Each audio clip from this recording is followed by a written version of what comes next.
अस्सलामु अलैकुम वरहमतुल्लाहि वबरकातुहू। मैं हूं हकीम मोहम्मद साजिद फारूकी। आज की हमारी वीडियो बहुत ही स्पेशल है कई एक एतबार से। एक तो जो नुस्खा आपके सामने मैं रखने वाला हूं वो तकरीबन हर किसी की ज़रूरत है, और दूसरा ये कि इस ज़िमन में अमूमन बड़े महंगे महंगे नुस्खाजात होते हैं। ये बजट फ्रेंडली है, इंतहाई मुअस्सिर है और तेज़ी से फ़ायदा पहुँचाने वाला है। ना सिर्फ बेहतरीन मुग़ल्लिज़ है बल्कि मुकव्वी बा भी है, और सूरत इंजाल यानी प्री मैच्योर इजैकुलेशन की सूरत में भी बहुत ही मुअस्सिर साबित होगा। कोई भी साइड इफ़ेक्ट्स नहीं है इसके, पूरी तरह से मुज़िर असरात से पाक है। अच्छा, बड़ी ख़ास क्यों है ये वीडियो? एक टेक्निकल चीज़ मैं समझाऊंगा। जब कोई भी नुस्खा आपके सामने रखा जाता है तो अक्सर लोग मिजाज के बारे में पूछते हैं, जी इसका मिजाज क्या है, इसका मिजाज क्या है। तो मजमूई तौर पे चीज़ के अज्जा पे नज़र डालते हुए उसके मिजाज का हम तअय्युन कैसे कर सकते हैं इजमाली तौर पे, ये एक पॉइंट मैं इंशाल्लाह मुख्तसरन आपको समझाने की कोशिश करूँगा। तो कोशिश कीजिएगा कि पूरी तवज्जो के साथ बात को समझिएगा, इंशाल्लाह बहुत फ़ायदा होगा।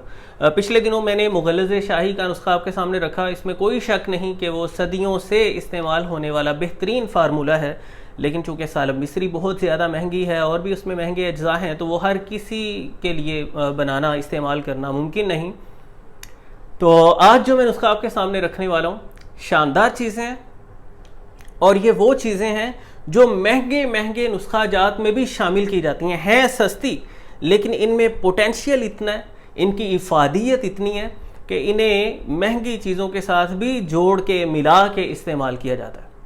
हमें इसमें चाहिए पहले नंबर पे तल मखाना। तल मखाना सर्द तर मिजाज रखता है। ये एक एक चीज़ का भी मैं आपको मिजाज बताता हूँ और फिर मजमूई तौर पे इसकी कैफियत को भी थोड़ा सा समझने की कोशिश करेंगे, और इसके अफ़ाल व ख़वास पे इस्तेमाल पे भी इंशाल्लाह बात करेंगे हम। तल मखाना का मिजाज होता है सर्द तर। दूसरे नंबर पे हमें चाहिए बीज बंद। बीज बंद का मिजाज है सर्द खुश्क। इसके साथ साथ हमें चाहिए मूसली स्याह, मूसली सफ़ेद 10-10 ग्राम और अकर करहा 15 ग्राम। ये पहली चार चीज़ें यानी तल मखाना, बीज बंद, मूसली स्याह और मूसली सफ़ेद, ये हमें चाहिए 10-10 ग्राम, अकर करहा 15 ग्राम, और इसमें 55 ग्राम हम शक्कर शामिल करेंगे।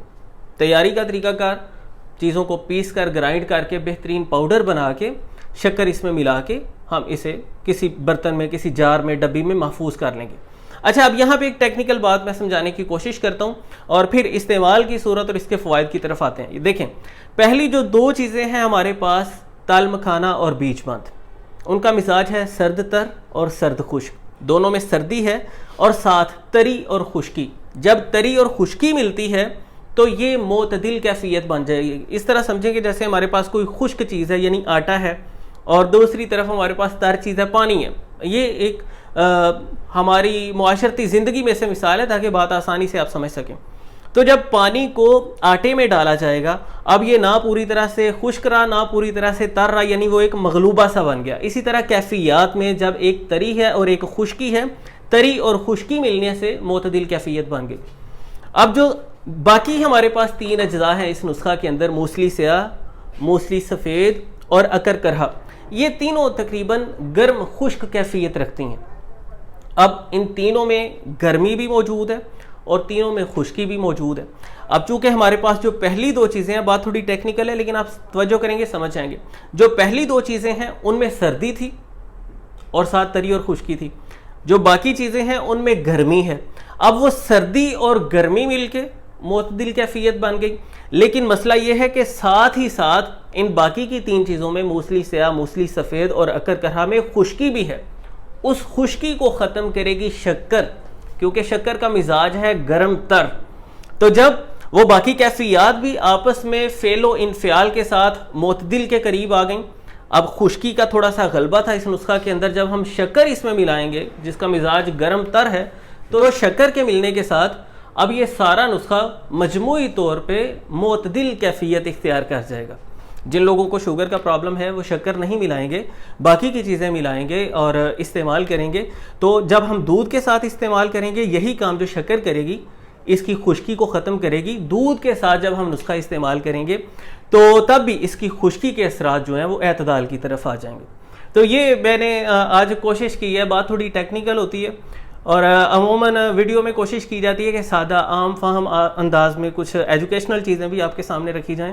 جب ہم کسی بھی نسخہ کا مزاج معلوم کرنے کی کوشش کریں گے تو اس میں ہم تمام اشیاء کی کیفیات کو مد نظر رکھتے ہوئے ان کا مطالعہ کرتے ہیں اور مجموعی طور پہ دیکھتے ہیں کہ یہ نسخہ کس رخ کی طرف مائل ہو رہا ہے.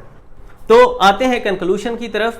یہ میں چیزیں آپ کو سکرین پر لکھ کے بھی دے رہا ہوں تاکہ ان کے اوزان میں، تیاری میں اور استعمال میں آپ ہر طرح کی غلطی سے محفوظ رہیں. اس مایہ ناز نسخہ کو صفوف مکھانہ کے نام سے جانا جاتا ہے. ان کو پیس کر پاؤڈر بنا کے شکر ملا کے ہم نسخہ تیار کر لیں گے.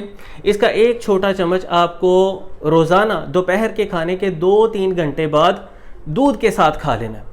اگر آپ نے کوزہ مصری نہیں ملائی، شکر نہیں ملائی، شوگر کا پرابلم ہے، تو آدھا چمچ دودھ کے ساتھ اس کا روزانہ استعمال کر لینا. انشاءاللہ تھوڑے ہی دن میں مادہ حیات کی افزائش بڑھے گی، اس میں تھکنس آئے گی، گاڑھا پن آئے گا. یہ بہترین مقوی با اثرات اس کے آپ دیکھیں گے، مشاہدہ کریں گے. مجموعی طور پہ بدنی قوا کو بہتر بنائے گا، جنسی صحت کو بہت بہتر بنا دے گا اور تیزی سے صورت انزال کی صورت میں، جریان کی صورت میں یہ اپنے اثرات دکھائے گا. امید کرتا ہوں یہ کچھ باتیں آپ کے لیے فائدہ مند ثابت ہوں گی. انشاءاللہ دوست احباب کے ساتھ شیئر کرنا نہ بھولیے گا. ملتے ہیں انشاءاللہ نیکسٹ ویڈیو میں. اللہ حافظ.